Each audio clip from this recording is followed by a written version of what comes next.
You just got your first $1,000 saved up. Be honest. What did you picture doing with it? A new phone? A weekend trip? Maybe just letting it sit in checking because it feels good to see a four-digit number. That's what almost everyone does with their first 1,000. And it's exactly why almost everyone stays broke. Rich people don't do that. Not because they're smarter, not because they have some secret account nobody told you about. They just treat that first 1,000 completely differently than you were taught to. And once you see what they actually do with it, you can't unsee it. Here's what actually grows your money. It's not the amount, it's the decision you make the moment you have it. Let's bust the myth first. You've probably heard, you need a lot of money to start investing. That's false, and it's one of the most expensive lies in personal finance. Fidelity has tracked millions of 401k accounts for years, and one of their most repeated findings is simple. The accounts with the highest average balances belong to people who started contributing small amounts consistently in their 20s, not people who waited until they had a real amount to invest. Time in the market beat amount in the market every single time they measured it. So what do rich people actually do with their first 1,000? 3 things? And none of them are exciting. That's the part nobody wants to hear. First, they kill high-interest debt before anything else touches that money. If you're carrying credit card debt at 25% interest, that debt is growing faster than almost any investment you could put your $1,000 into. The average credit card APR, tracked by the Federal Reserve, has sat above 20% for the last few years. No index fund, no stock, and no crypto coin is reliably beating that. Paying off debt at 20% interest is the same as earning a guaranteed 20% return. Rich people know that. Broke? People skip that step because paying off debt doesn't feel like building wealth. It is wealth building. It's just invisible.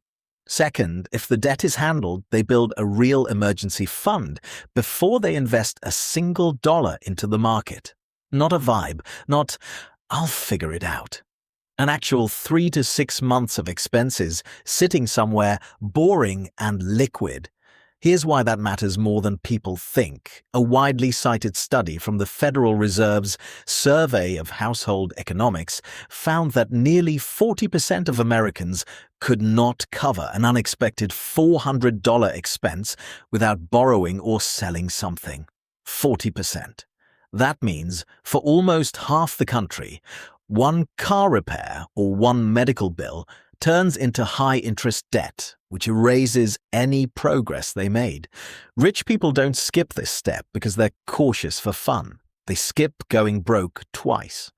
Third, and this is the step most people jump straight to, skipping the first 2, they put what's left into something boring, diversified, and left alone. Not a hot stock tip, not their cousin's crypto project, an index fund, something like an S&P 500 fund that just tracks the market instead of trying to beat it.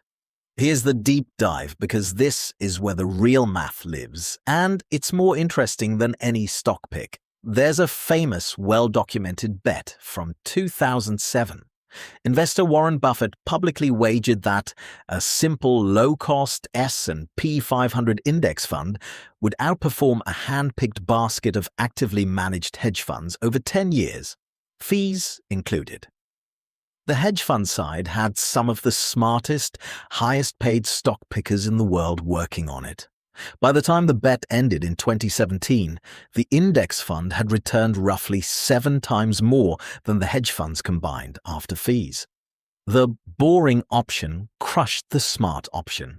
Not because the smart people were bad at their jobs, because trying to outsmart the market consistently is nearly impossible, and fees quietly eat returns while nobody's watching.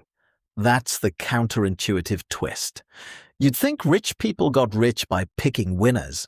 Mostly, they got rich by refusing to lose to their own impatience. Compound interest doesn't care how exciting your first $1,000 is. It only cares whether you left it alone. Let's decode that term real quick, because it gets thrown around without ever being explained. Compound interest just means your money earns money, and then that new money earns money too. Put $1,000 into something averaging 10% a year, which is roughly the long-term historical average of the S&P 500 before inflation. And in year one, you make about $100. Not impressive. But by year 20, you're not earning 10% on $1,000 anymore. You're earning 10% on nearly $7,000 because every year's gains get added to the pile that earns next year's gains. Nobody feels rich in year one. That's exactly why almost nobody makes it to year 20. There's a second piece of this that almost never gets talked about, and it's psychological, not mathematical. A well-known concept from behavioral economist Richard Thaler, sometimes called mental accounting, explains why people treat $1,000 from a paycheck differently than $1,000 from a bonus or a gift. Paycheck money feels earned and gets protected. Bonus money feels like extra and gets spent fast. Even though a dollar is a dollar no matter where it came from, rich people train themselves out of that bias.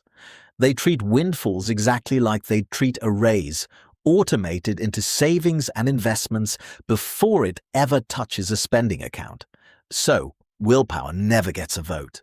So what do you actually do with your next $1,000 today using all of this? Step 1. Check your highest interest debt. If anything is sitting above 8 or 9% interest, that's your first investment. Throw the $1,000 there before anywhere else.